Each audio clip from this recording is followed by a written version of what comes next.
Halo, assalamualaikum warahmatullahi wabarakatuh. Berjumpa lagi dengan Pak Mun, dan di video kali ini kita akan membahas terkait dengan cara unggah file VUPR ataupun yang namanya konfirmasi DAK ya tahun 2022 yang nantinya mungkin DAK ini akan cair di tahun 2023 ya. Jadi sebelumnya saya sudah menjelaskan bagaimana cara mengisi ya terkait dengan Sarpras. Oke, kita kembali sedikit ke aplikasi Dapodik untuk saya jelaskan terkait masalah pengisian Sarpras ya. Oke, sudah kita membuka Dapodik, kita klik di bagian tanah. Jadi kalau memang teman-teman ingin bangunannya itu di rehab dan sebagainya, itu tolong disesuaikan data kondisi ruangannya. Misalkan saya akan pilih di bagian bangunan ya. Nah, jadi kalau memang fokusnya di bangunan, maka teman-teman pastikan bahwa data kerusakan bangunannya itu sudah diisikan ya. Nah, kemudian setelah diisikan, teman-teman silahkan kalau memang di bangunan itu hanya satu atau dua ruang yang akan diedit akan di renovasi dan sebagainya ya, itu pastikan data yang akan diajukan dari bagian Sarpras di dinas itu teman-teman sudah terisi juga terkait dengan kondisi ruangnya. Misalkan ya ini ruang ini misalkan. Nah, saya pilih satu ruang, kemudian klik kondisi ruang. Nah, nanti sesuaikan aja data-data ruangnya di bagian ini. Kalau memang ruangnya yang akan direhab ya ataupun yang akan direnovasi ya, jadi seperti itu.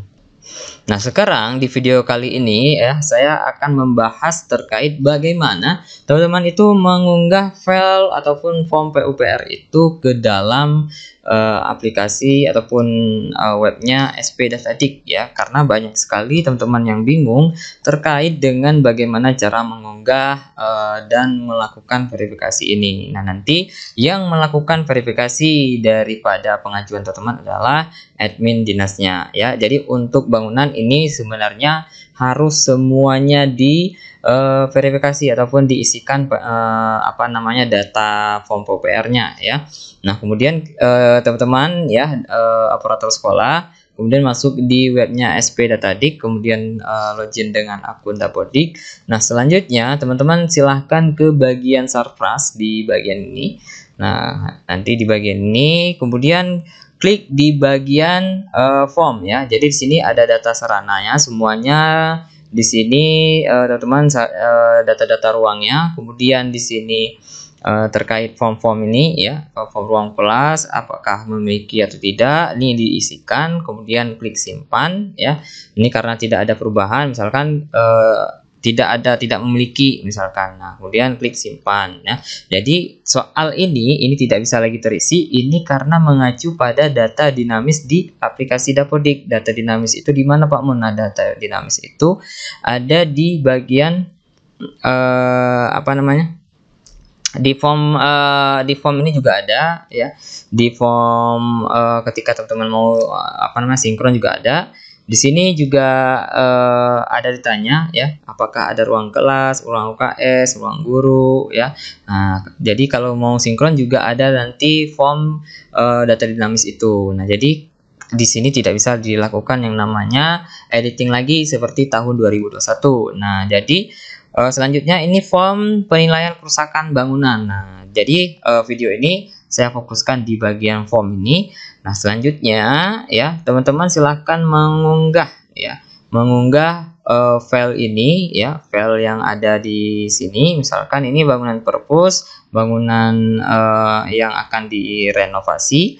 Teman-teman silahkan masukkan form tadi yang sudah diisikan. Contohnya seperti ini. Nah, ini contoh-contoh formnya ya. Jadi sudah ditandatangan oleh tim survei dari dari daerah, dari sarana dan prasarana. Kemudian ditandatangani oleh kepala kepala dinas ya. Dan di sini kepala PUPR juga sudah ditandatangan.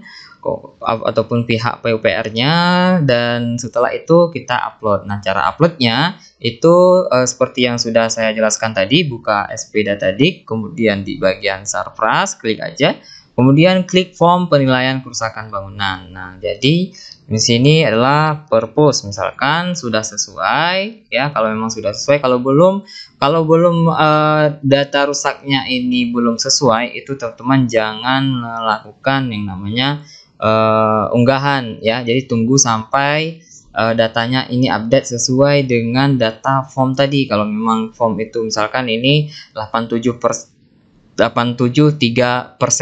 nah misalkan ya. Nah, kemudian klik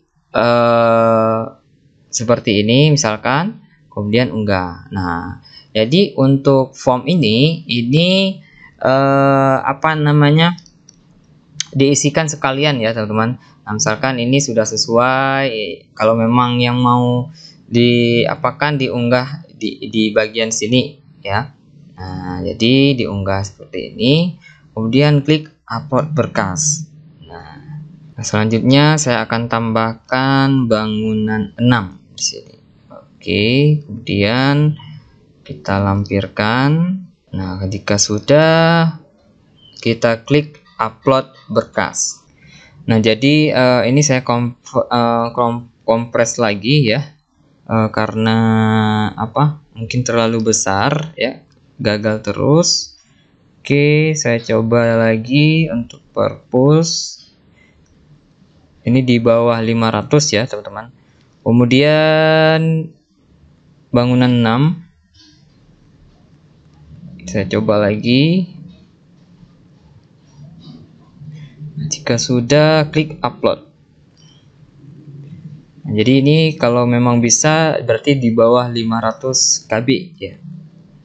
Nah, jadi sudah bisa ya teman-teman. Jadi ketika saya unggah di bawah 1 MB itu tidak bisa, artinya di atas 500 KB ya itu tidak bisa. Dan ini yang untuk apa namanya, di bawah daripada 500 KB itu bisa ya teman-teman. Nah, jadi ini 500 KB ya, artinya 200 KB ya, 200 KB, jadi ini bisa ya teman-teman. Jadi di bawah 500 KB ya. Nah, jadi setengah dari 1 MB ya. Nah, jadi ketika ini sudah terupload, nah jadi ada pertanyaan nih, Pak Mun, saya sudah mengupload, bagaimana kalau memang saya mau mengedit, misalkan ada perubahan ya. Nah, silakan di checklist lagi, kemudian unggah yang lainnya ya. Jadi unggah yang lainnya ini bisa ya. Nah, kalau memang nanti ada perubahan ya terkait dengan berkas yang ingin teman-teman upload, misalkan ada perubahan atau kesalahan dan sebagainya ya, jadi diupload ulang. Nah, nanti setelah itu admin dinas akan melakukan verifikasi dari data yang teman-teman ajukan. Nah, jadi biar teman-teman itu lebih jelas ya terkait hal ini, akan saya buka cara admin dinas melakukan verifikasi ya. Nah, ini saya login dengan akun admin dinas. Nah, selanjutnya teman-teman silahkan apa namanya, klik di bagian manajemen ya. Jadi untuk dinas dia akan melakukan verifikasi. Nah, di sini nanti ada beberapa sekolah yang akan diverifikasi oleh admin dinasnya ya. Misalkan ini ada 2 sekolah. Jadi admin dinas akan menyesuaikan dari hasil PUPR yang ada di bagian ini yang saya pegang ini adalah hasil dari PUPR yang form PUPR yang sudah ada di tangan saya. Ini ada sekolah yang mengajukan misalkan seperti ini. Nah, jadi saya akan melihat ya tingkat kerusakan yang ada apakah sesuai atau tidak. Misalkan seperti ini, saya klik di bagian lihat. Nah, kemudian ini nama sekolahnya, dan di sini teman-teman teman dinas akan klik lihat ya berkasnya. Nah, di sini teman-teman kita bisa melihat berkas yang di-download sesuai apa tidak yang ada diberikan di sini. Nah, dan yang muncul, dan misalkan ini sudah ada di tanda tangan semuanya.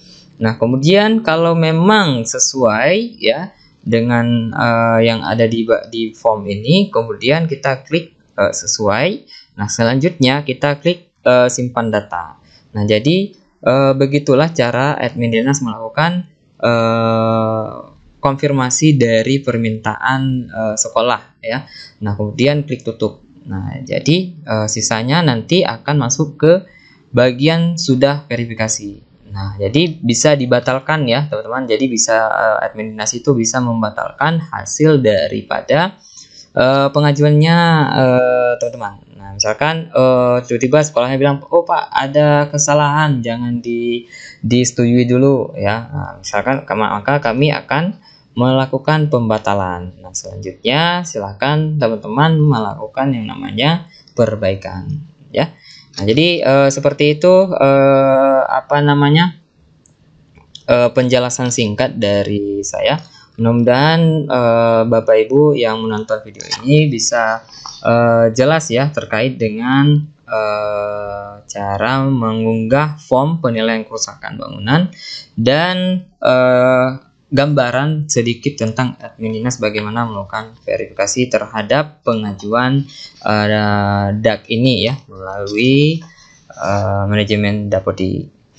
Mungkin itu yang dapat saya sampaikan di video kali ini. Mudah-mudahan ini bermanfaat bagi teman-teman semuanya. Saya Pak Munur diri. Assalamualaikum warahmatullahi wabarakatuh. Sampai jumpa di video selanjutnya. Tetap sehat dan tetap semangat.